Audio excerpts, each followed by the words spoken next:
Max Damage here, back with another deck video for Lost Caverns of Ixalan Standard. Today I'm featuring Orzhov Angels, a life gain based go wide creature based deck. Angels are back in Standard since the reprint of Resplendent Angel. Angel decks are known for their ability to snowball evasive power and gain enough life to outpace other aggro and hyper aggro lists. I'll show you why in today's deck tech and gameplay video.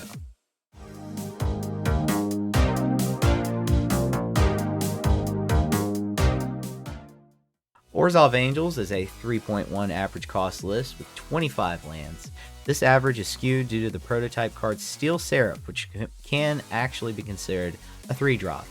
Speaking of that card, the Seraph enables much of the life gain you'll need to activate Resplendent Angel's ability. The Voice of the Blessed makes up a secondary win con with its ability to grow and become a threat the opponent must deal with before it gets too large. So, let's go through the curve from 1 drop upward and talk about why this is a great deck.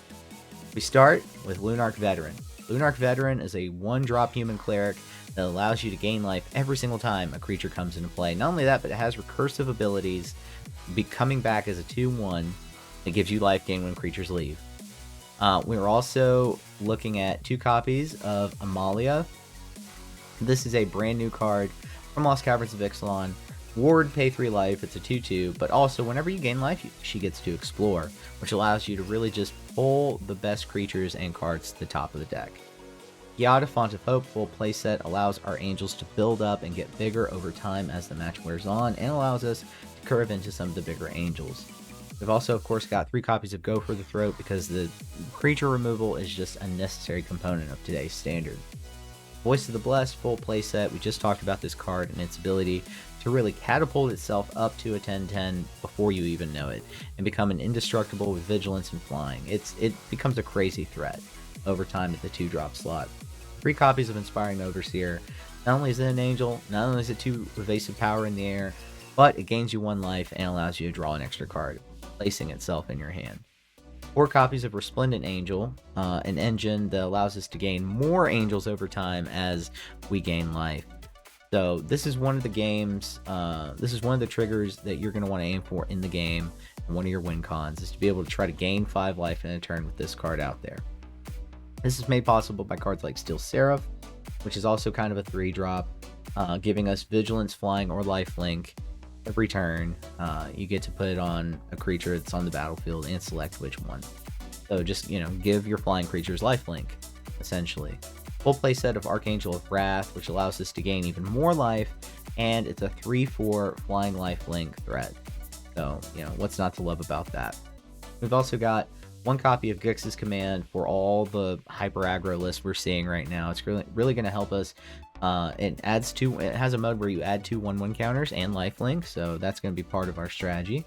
We've also got 2 copies of Virtue of Persistence, not only gaining us life in removing the creature, but also coming back as a 7-drop enchantment that allows us to bring back some creatures from the dead. That's the deck from the 1-drop upward. This deck, I just want to point out, we'll look at the mana base here, relies on a full set of Cavern of Souls, rendering your opponent's counter spells near useless in light of the fact that we're using a creature heavy strategy that is synergistic with it. We've also got Secluded Courtyard. Secluded Courtyard actually is a nice little utility land we included 2 of in this list. You can, of note, you can pay for the red mode on Archangel of Wrath with it, so it really helps with that card as well. There are only planes for the basics. The black mana is actually built into the main dual lands, including 3 creature lands in the form of Restless Fortress.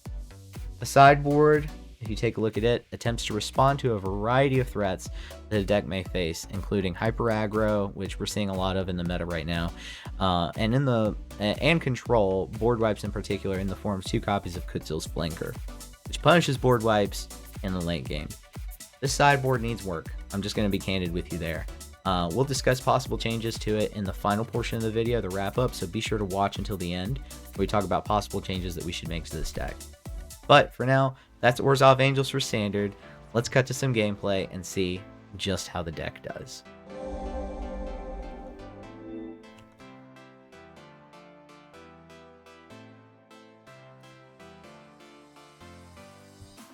Alright, so let's take a look at our first match. 4-land hand.